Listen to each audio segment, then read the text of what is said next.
Hello everyone, welcome to Learn with Yasmin. আজি আমি পঢ়িম ক্লাস 12 বায়োলজিৰ প্ৰথম চেপ্টাৰ জীৱৰ প্ৰজনন। ইয়াৰ চেপ্টাৰ আমাৰ কমপ্লিট হৈছে। আজি আমি চেপ্টাৰৰ সাৰাংশ পঢ়িম। চেপ্টাৰৰ সাৰাংশ মানে গোটেই চেপ্টাৰটোৰ এটা ৰিভিজন। গতিকে ভালদৰে শুনিবা, যদি চেপ্টাৰ পঢ়াও নাই তথাপি এইখিনি শুনিলে বহুতখিনি কথা বুজিবলৈ পাবা। এতিয়া চোৱা, প্ৰজনন কি? যে জীৱৰ প্ৰাণী থাকে নহয়, প্ৰাণীৰ এটা জীৱন কাল থাকে, এটা সময়ৰ পিছত প্ৰাণীটো কি হৈ যায়, মৰি যায়। গতিকে প্ৰাণীৰ যাতে জাতিটো নোহোৱা হৈ নাযায়, সেইকাৰণে প্ৰজনন অতি গুৰুত্বপূৰ্ণ। সেইকাৰণে জীৱই প্ৰজনন কৰে, যাতে ইয়াৰ দ্বাৰা জীৱই কি কৰিব পাৰে, নিজৰ প্ৰজাতিটোক জীয়াই ৰাখিব পাৰে। এতিয়া যিবোৰ জীৱ আছে, জীৱই কি কৰে, দুই প্ৰকাৰে প্ৰজনন কৰে। এটা হৈছে যৌন প্ৰজনন, এটা হৈছে অযৌন প্ৰজনন। যৌন প্ৰজননত কি নহয়, পুং আৰু স্ত্ৰী জনন কোষৰ মিলন হ'ব নালাগে। তাৰমানে জনন কোষৰ মিলন নোহোৱাকৈয়ে নতুন সন্তানৰ জীৱই সৃষ্টি কৰিব পাৰে। আৰু অযৌন প্ৰজনন সাধাৰণতে দেখিবলৈ পোৱা যায় যিবোৰ নিম্ন স্তৰৰ প্ৰাণী আছে, তাৰপিছত সৰল দেহ গঠনকাৰী যিবোৰ অমেৰুদণ্ডী প্ৰাণী আছে, তাৰপিছত উদ্ভিদৰ ক্ষেত্ৰত ভেঁকুৰ, শেলাই, এইবোৰৰ ক্ষেত্ৰত অযৌন প্ৰজনন হোৱা দেখিবলৈ পোৱা যায়। অযৌন প্ৰজননৰ ফলত যিবোৰ সতি সন্ততি জন্ম হয়, সেইবোৰ পিতৃপুৰুষৰ সৈতে একেবাৰে সমৰূপী হয়। কাৰণ অযৌন প্ৰজননত কি হয়, মাত্ৰ এটা পিতৃপুৰুষে প্ৰজননত ভাগ লয়, কিন্তু যৌন প্ৰজননত কি হয়, দুটা পিতৃপুৰুষ প্ৰজননত ভাগ লয়। সেইবাবে যৌন প্ৰজননৰ ফলত যিবোৰ সতি সন্ততি সৃষ্টি হয়, সিহঁতৰ মাজত ভিন্নতা দেখিবলৈ পোৱা যায় পিতৃপুৰুষৰ পৰা। কিন্তু অযৌন প্ৰজননত কি হয়, মাত্ৰ এটা পিতৃপুৰুষে প্ৰজননত ভাগ লয়। গতিকে ইহঁতৰ যি সতি সন্ততি ইহঁতে জন্ম দিয়ে, সেই সতি সন্ততি দেখিবলৈ পিতৃপুৰুষৰ সৈতে একেবাৰে একে হয়। সেইকাৰণে ইয়াক ক্লন বা কৃতক বুলি কোৱা হয়। এইটো কুৱেশ্যন আহে, ক্লন বা কৃতক মানে কি? এতিয়া কিছুমান শেলাই আছে, ভেঁকুৰ আছে, এইবোৰ যিবোৰ নিম্ন স্তৰৰ প্ৰাণী, এইবোৰৰ ক্ষেত্ৰত কিছুমান ৰেণু গঠন হয়। ৰেণুৰ দ্বাৰা ইহঁতে প্ৰজনন কৰে আৰু সেইবোৰ ৰেণুবোৰে কি কৰে, নতুন নতুন উদ্ভিদৰ সৃষ্টি কৰে। তাৰপিছত অযৌন প্ৰজনন আৰু এটা মাধ্যম আছে, যেনেকুৱা মুকুলন। যিবোৰ ইষ্ট আছে নহয়, ইষ্টৰ ওপৰৰ ফালে, ইষ্টক যদি তুমি কি কৰা, যিবোৰ ইষ্ট পাউডাৰ থাকে নহয়, ইষ্টৰ পাউডাৰ আনি পেলাই তুমি এটা কণ্টেইনাৰত কি কৰিব পাৰা, ইষ্টৰ পাউডাৰ পানীৰ লগত মিক্স কৰা, তাৰপিছত তাক এটা গৰম ৰুমত লৈ পেলাই থৈ দিয়া। তাৰপিছত যেতিয়া তুমি 1 ঘণ্টামানৰ পিছত ইয়াৰ পৰা এটুপ পানী আনি পেলাই শ্লাইডত মাইক্ৰস্কোপৰ আণ্ডাৰত চাবা, তেতিয়াহ'লে তুমি কি দেখা পাবা, যিবোৰ ইষ্ট থাকে, ইষ্টত এনেকুৱা ধৰণৰ, এনেকুৱা চাপোজ এইটো ইষ্ট হয়, ইয়াতে এনেকুৱা ধৰণৰ কিবা এটা ওলাইছে। এইটো হৈছে কি, এইটোক মুকুল বুলি কোৱা হয়। এইটো মুকুল কি হ'ব, কালক্ৰমত যিটো পিতৃপুৰুষ আছে, ইয়াৰ পৰা এনেকৈ ছিগি যাব আৰু এইটোৰ পৰা এটা নতুন মুকুলৰ সৃষ্টি হয়। আৰু কিছুমান ইষ্টত এনেকুৱাও হয়, এইটো এটা মুকুল ওলাইছে, ইয়াৰ লগত আৰু এটা মুকুল ওলাব, আৰু এটা মুকুল ওলাব। এনেদৰে মুকুলৰ চেইনৰ সৃষ্টি হয়, শৃংখলৰ সৃষ্টি হয়, আৰু প্ৰত্যেকটো মুকুলৰ পৰা এটা নতুন নতুন জীৱৰ সৃষ্টি হয়। আৰু ইষ্ট এককোষী প্ৰাণী হয়। কিছুমান অযৌন প্ৰজনন হয় দ্বিখণ্ডিত প্ৰক্ৰিয়াৰ দ্বাৰা, বাইনাৰী ফিজন বুলি কোৱা হয়, য'ত কি হয়, পিতৃপুৰুষটো দুটা ভাগত বিভক্ত হৈ যায়। আৰু এইবোৰ দেখিবলৈ পোৱা যায় এমিবাৰ ক্ষেত্ৰত। চাপোজ এইটো হৈছে এমিবা, এইটো কি হ'ব, দ্বিবিভাজনত যেতিয়া ই বিভাজন কৰিব, তেতিয়া এমিবাটো এনেকুৱা হৈ যাব। তাৰপিছত নেক্সটত আৰু এনেকুৱা হৈ যাব। তাৰপিছত ইয়াৰ পিছত কি হৈ যাব, এনেদৰে দুটা এমিবাৰ সৃষ্টি কৰিব। ইয়াক কি বুলি কোৱা হয়, দ্বিবিভাজন বুলি কোৱা হয়। এইটো কি হয়, পিতৃপুৰুষটো দুটা ভাগত বিভক্ত হয়। দ্বি মানে দুটা ভাগত বিভক্ত হৈ নতুন নতুন জীৱৰ সৃষ্টি কৰে, তেতিয়া তাক দ্বিবিভাজন বুলি কোৱা হয়। তাৰপিছত উদ্ভিদৰ ক্ষেত্ৰত, উদ্ভিদৰ প্ৰত্যেকটো অংশৰ পৰা, যেনেকুৱা উদ্ভিদৰ পাত, তাৰপিছত কাণ্ড, শিপা, এইবোৰৰ পৰা, স্ফীত কাণ্ড, সৰ্বধাৱক, যেনেকুৱা কি আছে তোমাৰ যেটো দুপৰ টেঙা আছে তাৰ পাতৰ পৰা হয় তাৰ পিছত আদা আছে আদাৰ কি হয় যেটো স্পিত কাণ্ড থাকে তাৰ পৰা এটা নতুন উদ্ভিদৰ সৃষ্টি হ'ব পাৰে এনেকুৱা ধৰণৰ অযৌন প্ৰজননক আংগিক প্ৰজনন বুলি কোৱা হয় আংগিক কিয় কয় কাৰণ ই কি হৈছে উদ্ভিদৰ অংগৰ পৰা সৃষ্টি হৈছে ডাল পাত শিপা এইবোৰ কি হয় উদ্ভিদৰ অংগৰ পৰা সৃষ্টি হৈছে কাৰণে ইয়াক আংগিক প্ৰজনন বুলি কোৱা হয় অযৌন প্ৰজনন হল এতিয়া আমি যৌন প্ৰজনন চাও যৌন প্ৰজননত কি হ'ব লাগে জনন কোষৰ গঠন হ'ব লাগে আৰু ইহতৰ মিলন হ'ব লাগে এটা প্ৰাপ্তবয়স্ক বয়সৰ পিছত প্ৰাণীসমূহত কি হয় জনন কোষৰ গঠন হয় আৰু যেতিয়া পুং আৰু স্ত্ৰী জনন কোষ লগ লাগে তেতিয়া তাক যৌন প্ৰজনন বুলি কোৱা হয় আৰু যৌন প্ৰজননটো কি হয় অযৌন প্ৰজননতকৈ জটিল হয় কিয়নো যৌন প্ৰজননত পুং আৰু স্ত্ৰী দুটা জনন কোষ একেলগ হ'ব লাগে দুটা জনন কোষৰ গঠন হ'ব লাগে তাৰ পিছত একেলগ হ'ব লাগে গতিকে এটো এটা দীঘলীয়া জটিল আৰু লাহে লাহে হোৱা প্ৰক্ৰিয়া যৌন প্ৰজনন সকলো উচ্চ স্তৰৰ জীৱ প্ৰাণী আৰু উদ্ভিদ সকলো যিবোৰ উচ্চ স্তৰৰ আছে সেইবোৰৰ ক্ষেত্ৰত হোৱা দেখিবলৈ পোৱা যায় যৌন প্ৰজননক তিনিটা ভাগত ভাগ কৰা হৈছে প্ৰাক নিষেচন নিষেচন আৰু নিষেচনোত্তৰ কাল এতিয়া প্ৰাক নিষেচনত কি হয় যেতিয়া এটা প্ৰাপ্তবয়স্ক বয়সত জনন কোষৰ গঠন হয় আৰু গঠন হোৱাৰ পিছত এই পুং আৰু স্ত্ৰী জনন কোষ কি হ'ব লাগে দুটা উচৰ চাপিব লাগে তাৰ মানে জনন কোষৰ স্থান্তৰ জনন কোষৰ গঠন আৰু জনন কোষৰ স্থান্তৰ হয় প্ৰাক নিষেচনত আৰু নিষেচনত কি হয় এই জনন কোষ দুটা মিলি যায় ইহতৰ যেটো কোষাবৰণ থাকে কোষৰ আবৰণ সেই দুটা একেলগে লগ লাগি যায় তেতিয়া তাক নিষেচন বুলি কোৱা হয় আৰু নিষেচনৰ ফলত কি হয় এটা যোজন কোষৰ সৃষ্টি হয় আৰু যোজন কোষটো এক কোষী যোজন কোষ হয় গতিকে এইটো যোজন কোষে কি কৰে বাৰম্বাৰ কোষ বিভাজন কৰে কোষ বিভাজন কৰি এটা সম্পূৰ্ণ এটা ভ্ৰূণত পৰিণত হয় এটো হৈছে প্ৰাক নিষেচনোত্তৰ কাল তাৰ মানে নিষেচনোত্তৰ কালত কি হ'ব যেটো যোজন কোষ সৃষ্টি হৈছিল সেই যোজন কোষৰ পৰা কোষ বিভাজন হৈ ভ্ৰূণৰ সৃষ্টি হ'ব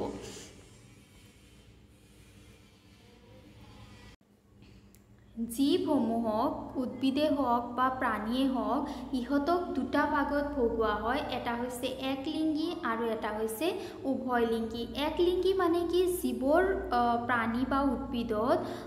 পুংজনন কোষ আৰু স্ত্ৰী জনন কোষ দুটা কি হয় বেলেগ বেলেগ জীৱ সৃষ্টি হোৱা দেখিবলৈ পোৱা যায় তাক একলিংগী বুলি কোৱা হয় আৰু উভয়লিংগীত কি হয় পুং আৰু স্ত্ৰী জনন কোষ দুটা একে জীৱতে সৃষ্টি হয় তেতিয়া তাক উভয়লিংগী বুলি কোৱা হয় একলিংগীৰ উদাহৰণ প্ৰাণীৰ ক্ষেত্ৰত যেনেকুৱা পঁইতাচোৰা আছে উভয়লিংগী হৈছে কেঁচু ঠিক তেনেদৰে উদ্ভিদৰ ক্ষেত্ৰতো ইহত উভয়লিংগী আৰু একলিংগী আছে একলিংগীক কি বুলি কোৱা হয় ভিন্নবাহী আৰু উভয়লিংগীক সহবাহী বুলি কোৱা হয় সহবাহীৰ মানে হৈছে কি যদি উদ্ভিদৰ ক্ষেত্ৰত কি হয় এটা ফুলতে এটা সাপোজ এটো এটা ফুল হয় ইয়াতে কি আছে পুংজনন কোষৰ সৃষ্টি হৈছে আৰু ইয়াৰ ভিতৰ ফালে কি হৈছে স্ত্ৰী জনন কোষৰ সৃষ্টি হৈছে তেতিয়া তাক কি বুলি কোৱা হ'ব সহবাহী উদ্ভিদ বুলি কোৱা হ'ব বা ফুলটোক সহবাহী ফুল বুলি কোৱা হ'ব বা উভয়লিংগী উদ্ভিদ বা উভয়লিংগী ফুল বুলি কোৱা হ'ব আৰু ভিন্নবাহীত কি হ'ব সাপোজ এটো এটা ফুল আছে ইয়াতে কি হ'ব মাত্ৰ এটা জনন কোষৰহে সৃষ্টি হ'ব সাপোজ ইয়াতে পুং জনন কোষৰ সৃষ্টি হ'ল আৰু বেলেগ এটা উদ্ভিদ আছে য'ত কি হ'ল ভিতৰৰ ফালে ইয়াতে স্ত্ৰী জনন কোষৰ সৃষ্টি হ'ল তেতিয়া এই জোপা উদ্ভিদক কি বুলি কোৱা হয় ভিন্নবাহী একলিংগী উদ্ভিদ বা ফুল বুলি কোৱা হয় ক্ৰমোজমৰ সংখ্যাৰ ওপৰত ভিত্তি কৰি জীবসমূহক আকৌ দুটা ভাগত ভাগ কৰা হয় এটা হৈছে এগুণ ক্ৰমোজমযুক্ত জীব বা হেপ্লয়েড জীব আৰু এটা হৈছে দ্বিগুণ ক্ৰমোজমযুক্ত জীব বা ডিপ্লয়েড জীব এতিয়া যিবোৰ এগুণ ক্ৰমজমযুক্ত জীৱ থাকে তাৰমানে n সংখ্যক ক্ৰমজম থকা যিবোৰ জীৱ থাকে এইবোৰে কি কৰে কোষ বিভাজনৰ সময়ত দৈহিক বিভাজন বা মাইটোসিস বিভাজন কৰে দৈহিক বিভাজনত কি হয় যেটো কোষৰ সংখ্যা আছে হেতু একে থাকে আৰু যিবোৰ দ্বিগুণ ক্ৰমজমযুক্ত জীৱ বা ডিপ্লয়েড জীৱ থাকে এইবোৰে কি কৰে হিহতৰ ক্ৰমজমৰ সংখ্যা টুৱাইস n থাকে গতিকে হিহতে যেতিয়া কোষ বিভাজন কৰে তেতিয়া হিহতে হ্ৰাসাত্মক বিভাজন বা মিয়োসিস বিভাজন কৰে হ্ৰাসাত্মক বিভাজনত কি হৈ যায় কোষৰ সংখ্যা হাফ হৈ যায় 50% হৈ যায় টুৱাইস n আছে ইয়াৰ পৰা কি হৈ যাব n দুটা ভাগত ভাগ হৈ যাব আৰু ইয়াৰ এটাই কি হ'ব জনন কোষ গঠনত ভাগ ল'ব এটা পিতৃৰ পৰা এটা মাতৃৰ পৰা আহি পেলা ইয়াতে টুৱাইস n সংখ্যক ক্ৰমজমৰ সৃষ্টি হ'ব যৌন প্ৰজননৰ ক্ষেত্ৰত কি হয় যেটো জনন কোষৰ সৃষ্টি হয় হেতু দুটা বেলেগ বেলেগ ঠাইত সৃষ্টি হয় যদিও উভয়লিংগী হয় তাতো বেলেগ বেলেগ ঠাইত ইহতে সৃষ্টি হয় গতিকে ইহতৰ স্থান পৰিৱৰ্তন কৰিব লাগে যেটো ঠাইত ইহতে গঠন হয় তাৰ পৰা বেলেগ এটা ঠাইত যাব লাগে যিবোৰ উভয়লিংগী জীৱ আছে যেনেকুৱা কেঁচু আছে কেঁচুৰ ক্ষেত্ৰত কি হয় ইয়াতে পুংজনন কোষৰ সৃষ্টি হয় তাৰ তলতে স্ত্ৰী জনন কোষৰ সৃষ্টি হয় ঠিক তেনেদৰে উদ্ভিদৰ ক্ষেত্ৰত ফুলত কি হয় ইয়াতে পুংজনন কোষ আছে ইয়াৰ ভিতৰ ফালে ডিম্বক আছে বা ডিম্বাণু আছে স্ত্ৰী স্তবক আছে গতিকে উভয়লিংগীৰ ক্ষেত্ৰত পুং আৰু স্ত্ৰী জনন কোষৰ মিলন হ'বলৈ বিশেষ একো অসুবিধা নহয় কিন্তু যিবোৰ এক লিংগধাৰী প্ৰাণী বা উদ্ভিদ আছে সেইবোৰৰ ক্ষেত্ৰত জনন কোষৰ মিলন হ'বলৈ হলে কিছুমান কৌশল ইহতে অৱলম্বন কৰে যেনেকুৱা প্ৰাণীসমূহে যুগ্ম ছয় মানুহকে ধৰি যিবোৰ জীৱ-জন্তু আছে ইহতে যেটো মতা জীৱ প্ৰাণী আছে হেতু আৰু স্ত্ৰী প্ৰাণীটোৱে একেলগে আহি পেলাই ইহতে কি কৰে ইহতৰ পুংজনন অংগৰ সহায়ত শুক্ৰাণুটো স্ত্ৰী জনন অংগৰ ফালে ইহতে নিক্ষেপ কৰে যেনেকুৱা মাছ আছে মাছে কি কৰে মাছে ইহতৰ যেটো মতা মাছ আছে হেতুৱে পুংজনন কোষটো পানীত এৰি দিয়ে তাৰ পিছত যেটো মাইকী মাছ আছে হিয়তে কণীবোৰো মাছ পানীত এৰি দিয়ে তাৰ পিছত কি হৈ যায় এই যেটো পুংজনন কোষ আৰু স্ত্ৰী জনন কোষে কেশৰৰ সহায়ত হাতুৰি পেলাই একেলগ হয় আৰু ইহতৰ নিষেচন হৈ পেলাই নতুন জীৱৰ সৃষ্টি হয় ঠিক তেনেদৰে উদ্ভিদৰ ক্ষেত্ৰত যিবোৰ গুপ্তবেশী উদ্ভিদ আছে সেইবোৰৰ ক্ষেত্ৰত যেটো পুং আৰু স্ত্ৰী জনন কোষৰ মিলন হয় পৰাগযোগৰ সহায়ত পৰাগযোগ কোনে কৰায় বতাহ বৰষুণ তাৰ পিছত জীৱ-জন্তু মানুহ বা বিশেষ ভূমিকা পৰাগযোগত পালন কৰে যিবোৰ পতংগ আছে মৌমাখি ভুমুৰা পখিলা এইবোৰ সাধাৰণতে সদায় ফুলতে থকা দেখিবলৈ পোৱা যায় ইহতে কি কৰে ফুলত বহি পেলাই যেতিয়া ইহতে ফুলত বহি পেলাই বহিলে ইহতৰ গাত যেটো পুংজনন ৰেণু থাকে ৰেণুবোৰ ইহতৰ গাত লাগি ধৰে তেতিয়া ইহতে গৈ পেলাই একে প্ৰকাৰৰ উদ্ভিদৰ যেটো স্ত্ৰী জনন ফুল থাকে হেতু ফুলত গৈ যেতিয়া ইহতে বহাৰ পিছত ইহতৰ যেটো ৰেণু আছে পৰাগ ৰেণু আছে হেতু ইহতে স্ত্ৰী স্তবকত এৰি দিয়াৰ লগে লগে স্ত্ৰী স্তবকত এটা নলীৰ সৃষ্টি হয় আৰু এই নলীটোৰ নাম হৈছে পৰাগ নলীৰ সহায়ত পৰাগ ৰেণুটো গৰ্ভমুণ্ডৰ ফালে গতি কৰে আৰু ইয়াতে ইহতৰ নিষেচন হয়